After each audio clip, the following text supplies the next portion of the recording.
Je m'appelle Émilie, j'ai fait une licence d'architecture. Donc moi c'est Nicolas, je viens de Grenoble INP, l'école d'ingénieurs à Grenoble. Alors, je m'appelle Paul, je suis en 5e année à Strat, c'est une école de design à Paris. Je m'appelle Mariam et je viens de Tunisie.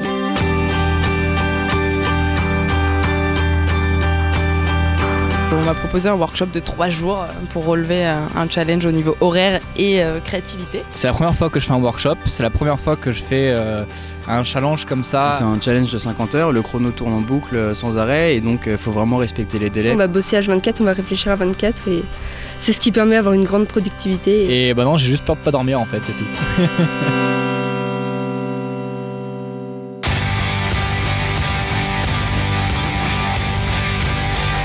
On a eu pas mal de présentations par des pros du secteur. On a eu le truc sur les low-tech, on a eu comment serait la ville en 2030. Et puis là, on commence doucement à brainstormer, à découvrir ce qui va se passer dans les prochaines 48 heures. On s'approprie le groupe, on s'approprie l'espace dans lequel on va travailler. On nous a mis dans une salle et on a dit maintenant décorer la salle, quoi.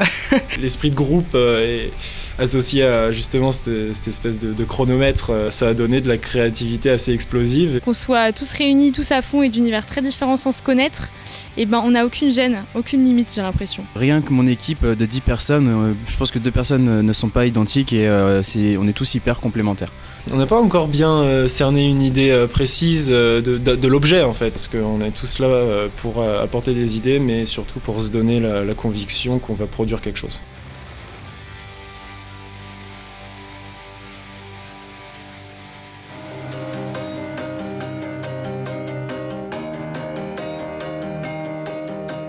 Hier, on est arrivé à plein de 3 concepts, enfin pas concepts encore, mais 3 idées. Au début, c'était des idées qui avaient des formes un petit peu bizarres, peut-être qu'elles n'allaient pas être productives. Aujourd'hui, là, on a réussi à les tirer vers quelque chose de précis. On a commencé avec presque 3 pistes par personne, donc une trentaine. Aujourd'hui, on est arrivé à 3. On est dans une dynamique totalement consensuelle, de transparence aussi. Comme tout processus de travail, il y a des hauts et des bas. Il y a des moments où c'est très... on est sûr de soi et tout ça, et puis il y a des moments où on relève des questions, on relève des doutes. Il y a eu des étapes de dégoût, des étapes où on s'enflammait. On s'est relancé quand ça allait mal, on s'est toujours accroché, on s'est battu. Et c'est comme ça qu'on avance et qu'on réussit. C'est que ce matin que tout s'est décidé.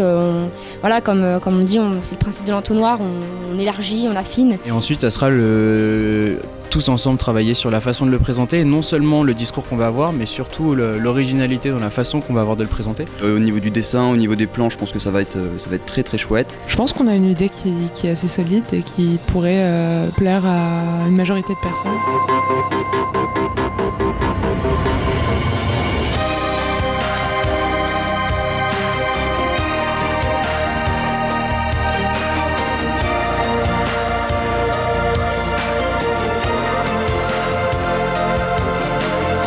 Ma première réaction, soulagement, excitation. On a bossé sur du photovoltaïque, on a compris la technologie qu'on nous présente et on propose quelque chose qui est concevable, faisable. Finalement, on voit que quand on donne une brique technologique à quelqu'un, il est capable d'en faire quelque chose auquel on n'a pas forcément pensé. Ça concrétise un projet, quoi. Ça nous permet d'enfin aller au-delà du sortir du papier, du crayon, du diaporama et puis de se confronter à la réalité. Et c'est pas juste envoyer des balles en l'air pour s'amuser pendant 50 heures.